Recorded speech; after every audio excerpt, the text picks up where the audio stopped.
Buenos días, decía. Yo quiero, en primer lugar, con suma brevedad, pero bueno, con especial entusiasmo, agradecer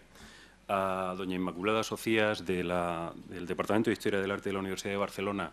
y al profesor don José María Luzón la oportunidad que nos ofrece esta mañana de participar en este seminario de investigación y hacerlo además con un tema que quizá bueno, pues viene a tener un cierto sentido colateral con lo que es la línea principal del seminario. A mí me pareció que podía ser interesante, hablando un poco bueno, pues de una determinada etapa de la historia, si se puede llamar así, de la historia artística española y en concreto de la formación de las colecciones de distintos museos de ámbito estatal, extrapolar, digo, algunas consideraciones sobre el catálogo monumental de la provincia de Murcia que llevó a cabo entre los años 1905 y 1907 un militar nacido en Córdoba en 1855, que murió en Madrid en 1942, que se llamaba Manuel González Simancas. Porque me parece que hacer una reflexión sobre el catálogo de Murcia, sobre lo que significó, pues nos puede dar alguna orientación quizá útil acerca de un aspecto que está lógicamente estrechamente ligado a lo que es la conservación y la protección del patrimonio cultural, del patrimonio histórico-artístico,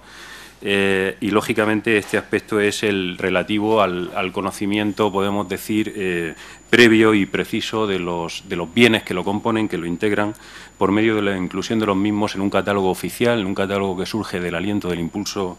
estatal, que como todos ustedes saben, pues es un instrumento que goza de una tradición centenaria en nuestro país. Bueno, los antecedentes, lógicamente, del interés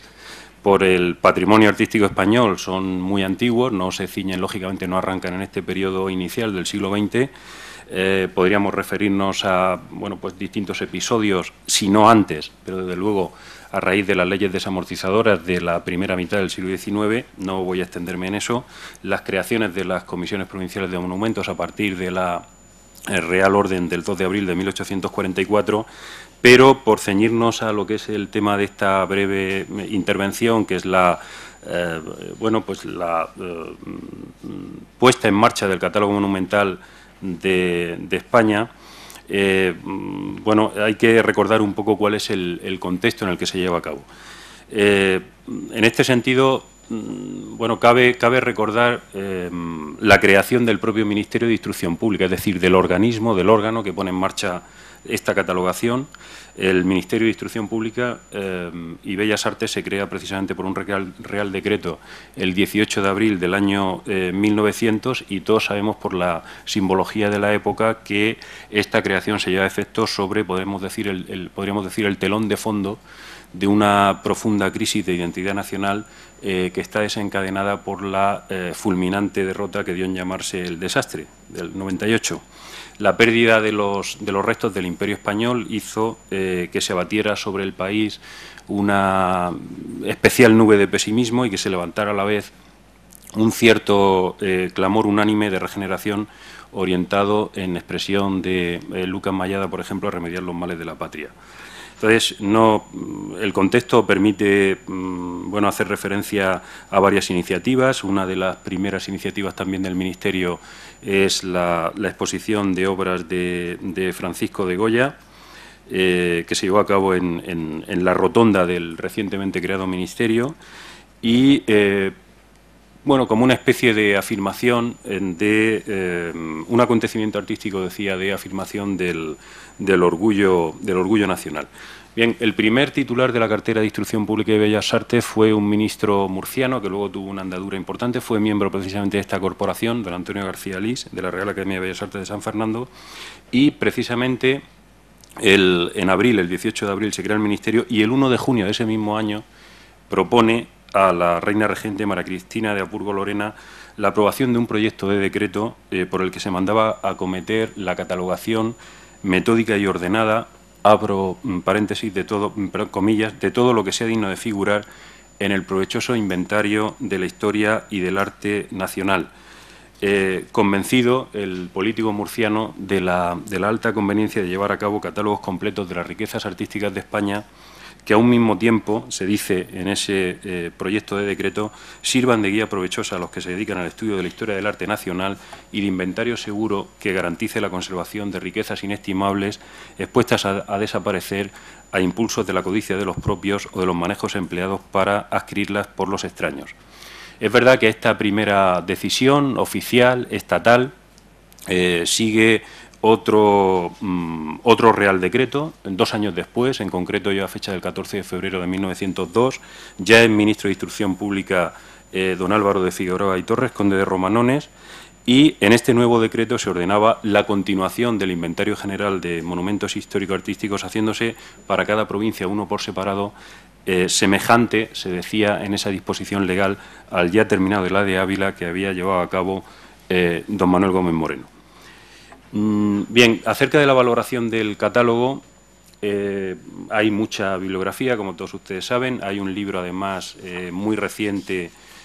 publicado el año pasado, a finales del año pasado, por la doctora doña Amelia López Yarto Elizalde, el Catálogo Monumental de España, 1900-1961, en la colección Arte y Artistas del CSIC, con el número 65,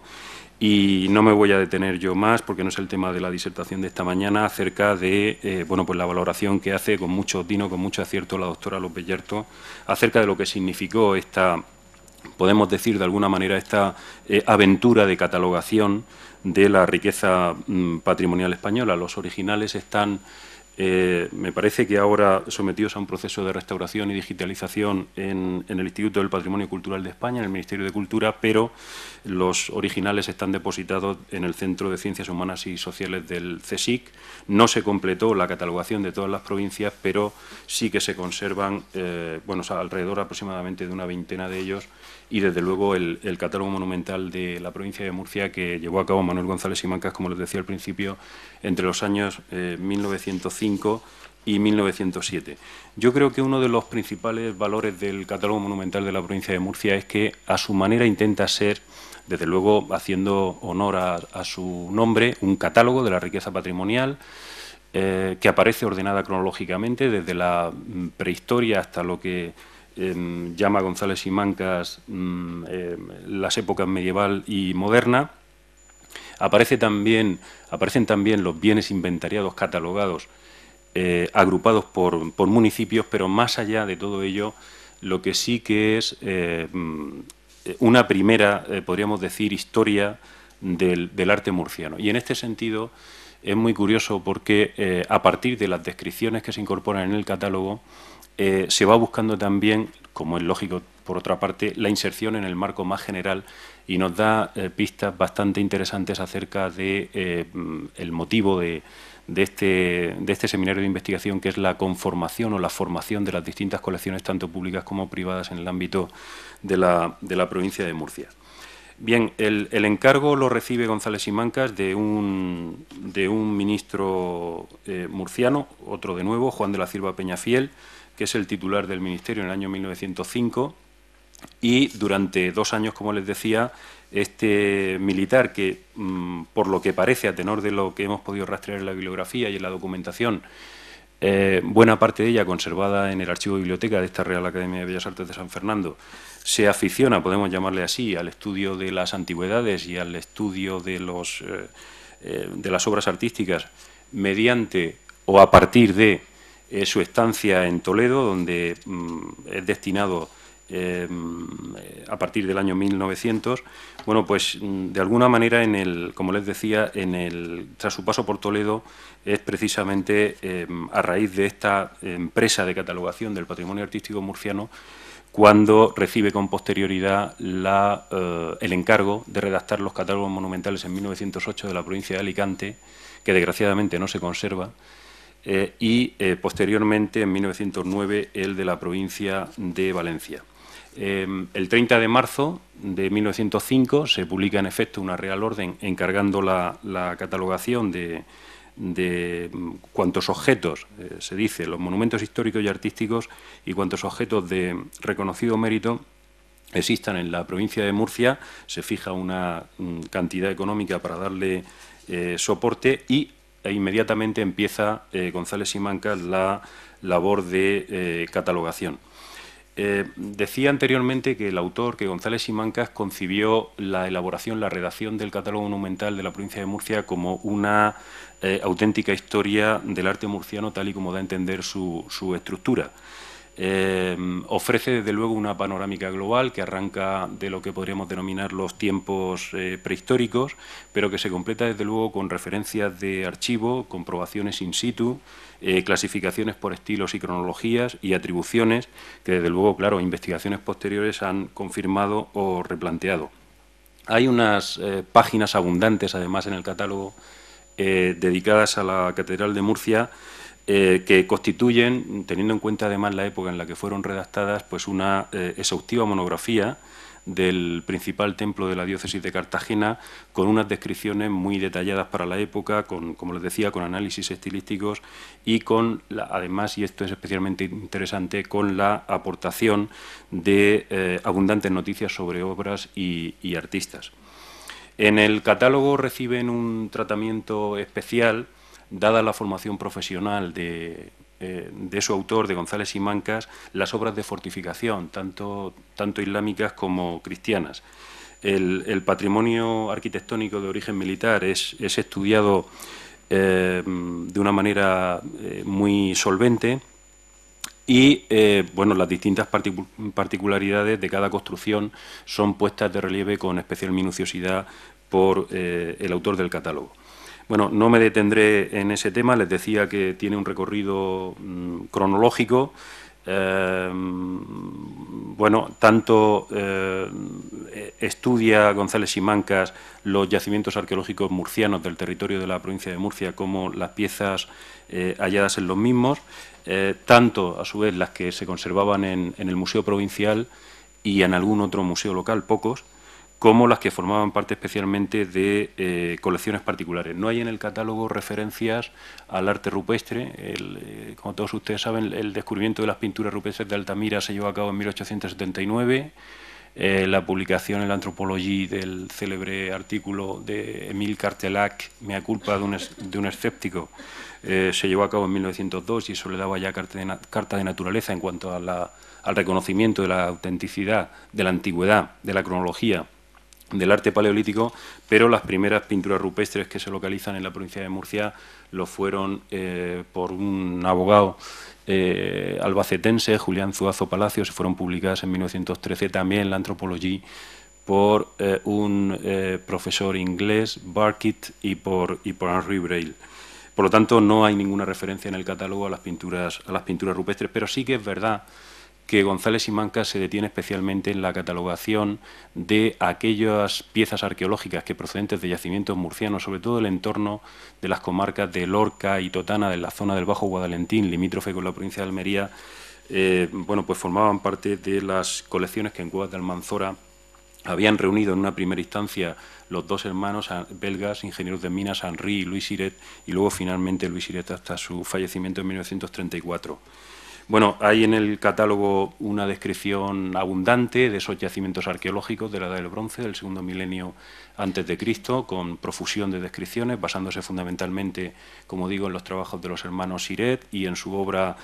publicada primero en 1887 en francés y luego en Barcelona en 1890, las primeras edades del metal en el sureste de España. Y, de alguna manera, lo que denota el autor es que, efectivamente, a partir de ese contacto con la realidad arqueológica de esas piezas y con esa bibliografía, pues está, como les decía, al tanto de las grandes investigaciones, de los grandes proyectos de excavación que se están llevando a cabo no solamente en el ámbito del sureste de la península ibérica, sino además en el contexto de todo el Mediterráneo. Pero hay avanzando más cronológicamente, avanzando en el tiempo, hay unas consideraciones también que hay que lógicamente enmarcar en el contexto de la época acerca de lo que podríamos denominar los pueblos prerromanos ibéricos. En 1875 ingresó Juan de Dios de la Rada y Delgado en la Real Academia de la Historia, precisamente con un discurso referido a las antigüedades del Cerro de los Santos, que en aquel momento, después de las primeras excavaciones en el santuario ibérico por parte de los padres escolapios de Yecla, y con un gran reflejo, no solamente en lo que eran las discusiones o las interpretaciones desde el punto de vista científico, arqueológico de la época, sino que además tuvo su reflejo, pues por ejemplo, no sé, en el ámbito de la literatura, pues por ejemplo se hace eco de estos descubrimientos unos años después, y de la catalogación o de la posible adscripción cultural y la cronología de estas esculturas el propio Azorín en su novela La voluntad y en otras obras que podrían citarse. Pero este es el momento en el cual, cuando se está haciendo la catalogación de las colecciones arqueológicas en Murcia, o procedentes de la provincia de Murcia, donde en la definición del arte ibérico se destacaba una doble influencia, griega y fenicia. Y en este sentido, cabe recordar, por ejemplo, que el arte cartaginés era, en el contexto de estos años, la gran monografía, por ejemplo, de Antonio Vives Escudero sobre la necrópolis de Ibiza, se lleva a cabo, la publicación, digo, en 1917, pues era muy escasamente conocido, y los objetos que se atribuían a esta cultura, digamos, de influencia cartaginesa procedían casi en su totalidad de los tres grandes focos, que eran Cartago, Cerdeña y la propia Ibiza. Bueno, pues González Simancas se hace con el catálogo, lógicamente, de esta bueno, pues de estas influencias y de estas interpretaciones que eran frecuentes en la bibliografía de la época. Pero sobre todo hay un apartado que es de especial interés, que es el relativo al estudio no solamente de las esculturas de piedra procedentes de los esbotos del santuario del Cerro de los Santos, que se conservaban en dos colecciones, tanto en el Museo Provincial como en la colección que habían ido reuniendo los padres escolapios allí en Yecla, sino que dedica una especial atención a las cerámicas decoradas, a las cerámicas pintadas procedentes de la gran necrópolis ibérica de Archena. Esta serie de vasos cerámicos bueno, aportaban grandes novedades desde el punto de vista tipológico y también desde el punto de vista iconográfico, y desde luego no pasaron inadvertidas a Pierre Paris. Decía al principio la fecha de la creación del Ministerio de Instrucción Pública en 1900, junio de 1900, el Real Decreto que establece la catalogación sistemática por provincias, y también en la base de ese asunto debió estar sin duda pues el hecho de que algunas piezas, a todos nos vienen ahora mismo algunas de ellas a la mente, por ejemplo, la Dama de Elche, que se había descubierto en agosto de 1897 y que en ese mismo mes de agosto, después de una serie de gestiones, pues recala junto con otras piezas de Osuna y de otras procedencias también del sureste, de la zona de Alicante y de la propia Murcia, en el Louvre. Bien, pues esas cerámicas ibéricas habían llamado la atención, desde luego, no pasaron inadvertidas a Pierre Paris, quien había adquirido, como decíamos unos años antes, en 1897, el busto de la Dama de Elche para el Museo del Louvre. Bueno, hay un estudio en el catálogo de muchas o de abundantes piezas cerámicas procedentes de Archena, todas ellas fruto de rebuscas clandestinas, no de excavaciones oficiales, que se llevaron a cabo en los años 40 del siglo pasado, solamente durante una campaña que dirigieron Domingo Fletcher y Julián Sambalero, pero es un yacimiento que revelaba, a partir de esos hallazgos incontrolados en la propia necrópolis por la riqueza de unos materiales que, bueno, pues decorados con esas espirales, círculos concéntricos, plantas estilizadas, aves con las alas extendidas y esos carnívoros fantásticos que muestran sus fauces abiertas, en las que destacaban unas filas amenazadoras o amenazantes de dientes, pues habían llamado la atención este repertorio decorativo iconográfico, digo, de los grandes estudiosos de la arqueología del Mediterráneo. Y en concreto, una de las piezas singulares, especialmente llamativas del Museo Arqueológico Nacional, como es el célebre vaso de los guerreros procedentes de la necrópolis del Cabecero del Tío Pío en Archena, pues es objeto de estudio detenido en el catálogo.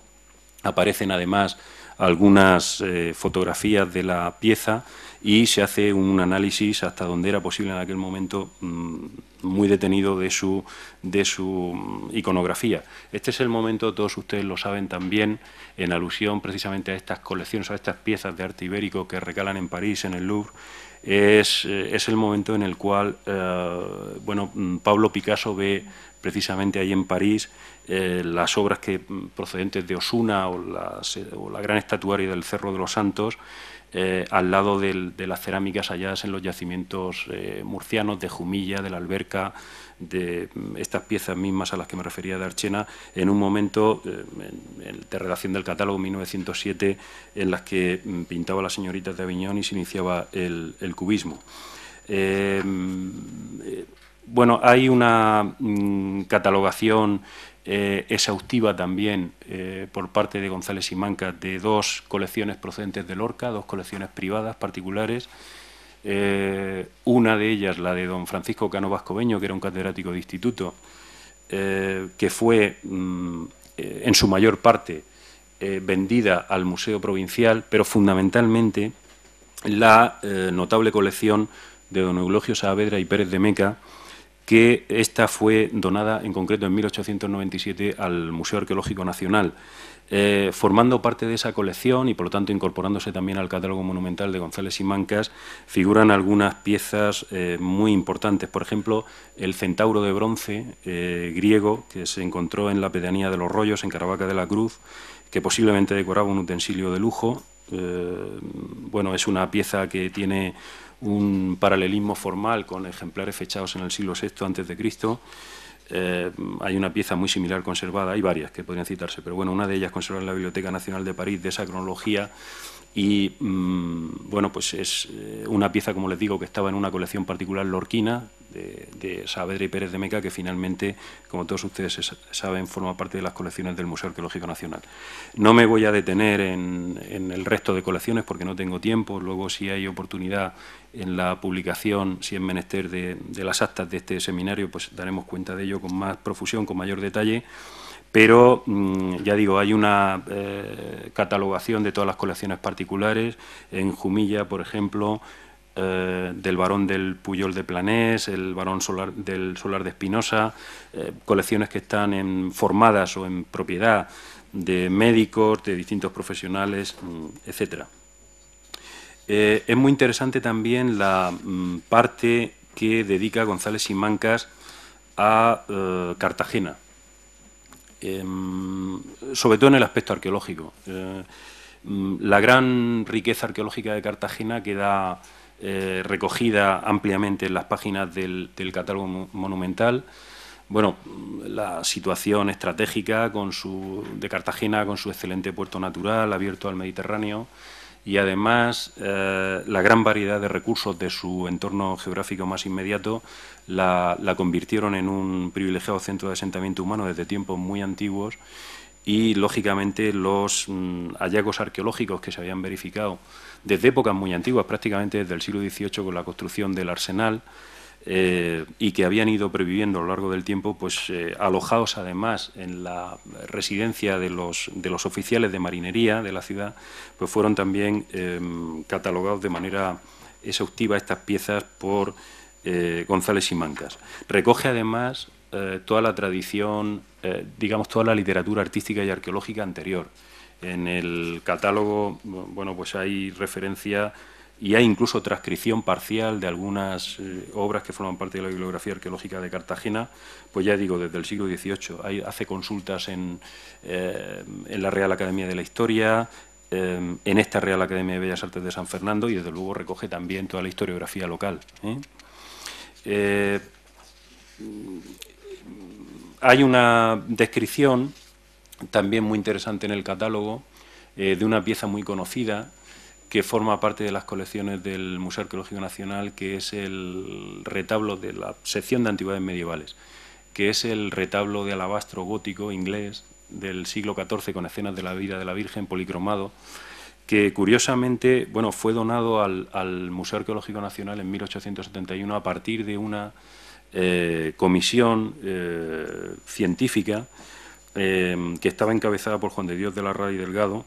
y por don Juan de Malibrán, y que consiguió curiosamente, unos pocos años después, 4 años después de la fundación del Museo Arqueológico Nacional, que esta notable pieza que decoraba o que formaba parte de una de las capillas de la denominada Catedral Antigua de Cartagena fuera donada para la para el enriquecimiento del Museo Arqueológico Nacional unos pocos años después de su creación, como les digo. Bien, pues esta pieza aparece también debidamente catalogada y fotografiada en el catálogo monumental. Hay referencias, desde luego, a varias colecciones también que conservaban notables obras artísticas. No puedo detenerme mucho en ello. Desde luego, colecciones particulares, por ejemplo, tengo aquí algunas notas. Hace alusión y estudia posteriormente algunas colecciones privadas. Por ejemplo, aquí tengo anotaciones relativas a la colección en Murcia, en la ciudad de Murcia, del marqués de Villamantilla de Perales, con una Magdalena del Greco que fotografía, que reproduce en el catálogo, una Santa María Egipciaca de Rivera y 4 bocetos de Maella. Es muy interesante también el estudio que hace González y Mancas en su catálogo monumental de lo que se denominaba la colección Riquelme, que no es más que, ni menos, que las 556 figuras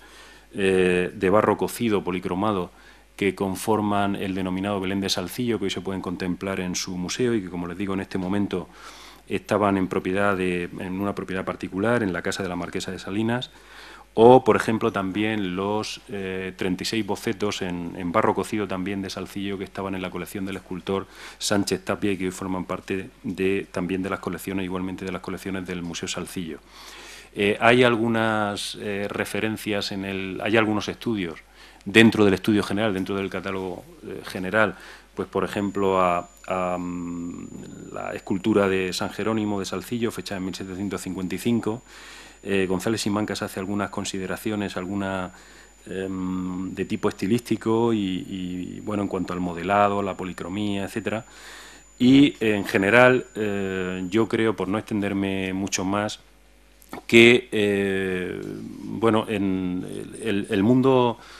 retórico, podríamos decir, de la tradición decimonónica había favorecido la publicación de importantes obras, como es el caso, por ejemplo, de la colección Recuerdos y Bellezas de España, que luego fue en parte renovada por la serie España, sus monumentos y arte, su naturaleza e historia, que se editó en Barcelona a finales del siglo XIX. Es curioso porque precisamente el tomo dedicado a Murcia y Albacete de esta colección fue encomendado a Rodrigo Amador de los Ríos, que tenía además ascendencia, tenía una vinculación, su mujer era de Murcia.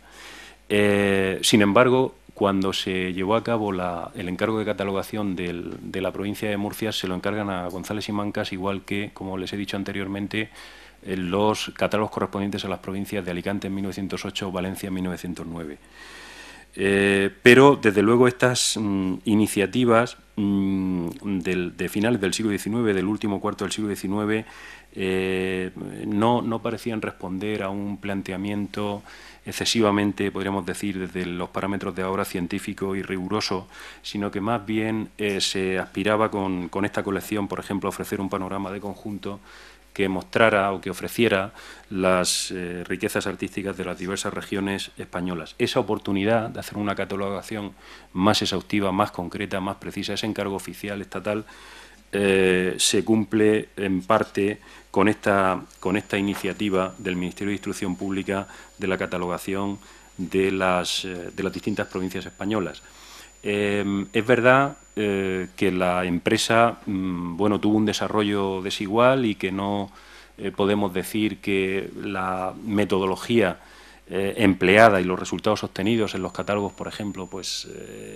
de las provincias de Castilla la Vieja por parte de don Manuel Gómez Moreno, de Ávila, Salamanca, Zamora y León, o los que llevó a cabo incluso José Ramón Mélida en Extremadura, en Cáceres y Badajoz, pues sean equiparables, digo, esa calidad o esa precisión al resto, pero qué duda cabe que fue un intento interesante dentro de lo que es el panorama de la historiografía artística española de alguna manera pues poder proteger, que era uno de los objetivos, la riqueza monumental, la riqueza arqueológica, la riqueza artística de las distintas provincias. En este sentido, además de los comentarios que recoge con mucho tino la doctora López Yarto en su reciente monografía del año pasado publicada por el CSIC, a la que antes hacía referencia,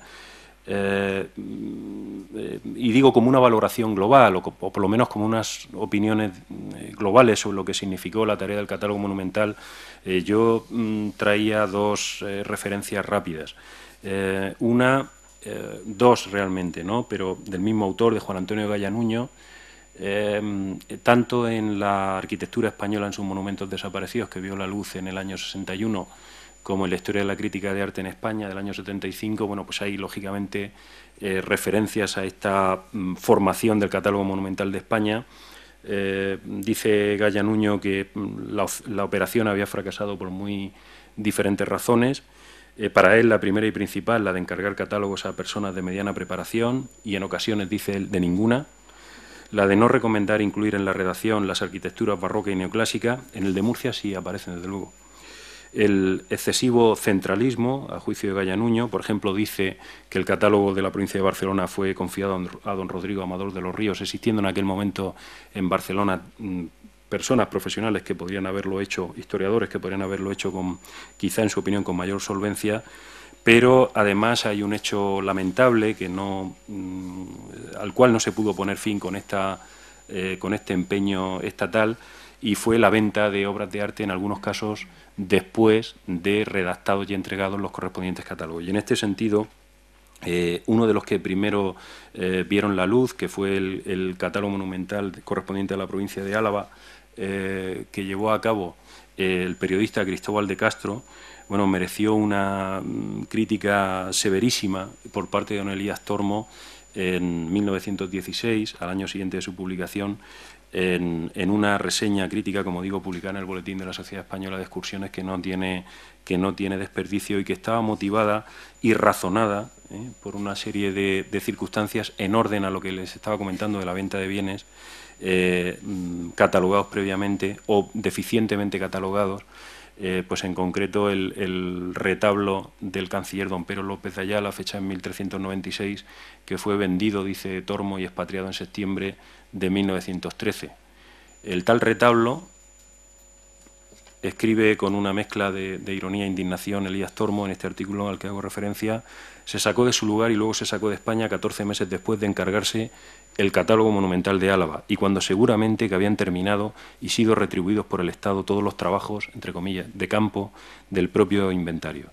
Y añade a continuación: ¿hay algún defensor de esos a ultranza de la facultad libérrima de liquidar las preciosidades históricas y artísticas de nuestros monumentos que sea capaz de creer que en una nación civilizada, por poco noble que fuera, se puede vender el retablo y retratos del canciller Ayala sin licencia del prelado ni del pontífice, sin noticia de los descendientes, sin comunicarlo al patrono familiar?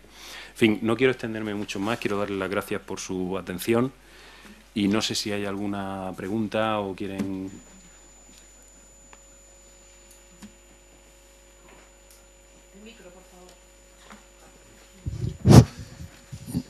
No tenemos tiempo, pero yo voy a dar una información y hacer dos reflexiones. Información, yo me encontré hace años en el archivo de Alcalá de Henares documentación, hay un expediente con inventario y todo de una colección privada de pintura de fines del 18, principios del 19, la colección Carofano, yo creo que es Garofano, es un apellido italiano, bueno, quiere decir clavel, ¿no? En Murcia, no, en Cartagena. Y en el inventario yo recuerdo que había 700 y pico obras, o sea que es una colección importante, nunca la he visto estudiada. Yo, como no me estaba dedicando a eso, no le di mayor importancia, y los datos se los di a Pérez Sánchez y luego ya no pudo estudiarlo, digo, para ver si conseguía que un alumno hiciera un estudio o algo. Esa es la información. Las reflexiones son con respecto a la legislación de protección de las exportaciones y con respecto a los inventarios. Porque, bueno, ahora acabo de estar en un congreso en Nápoles donde se hablaba de la legislación del Reino de Nápoles para la exportación de antigüedades. Pero para mi sorpresa, han estado enseñando, pero además documentos y todo ahí, que copiaban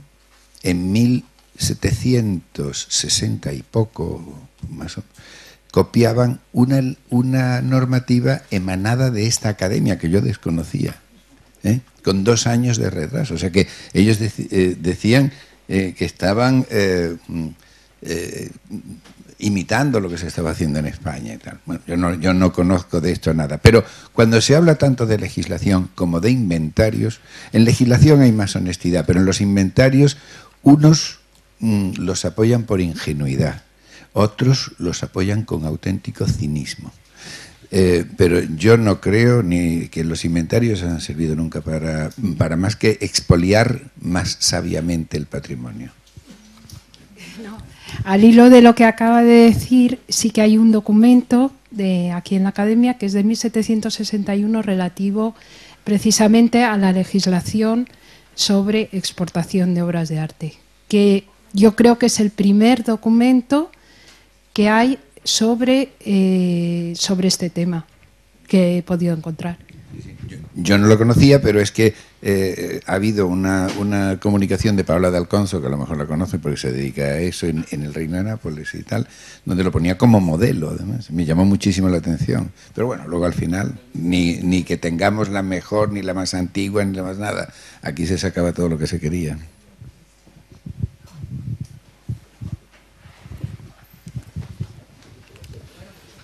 Muy bien, muchas gracias.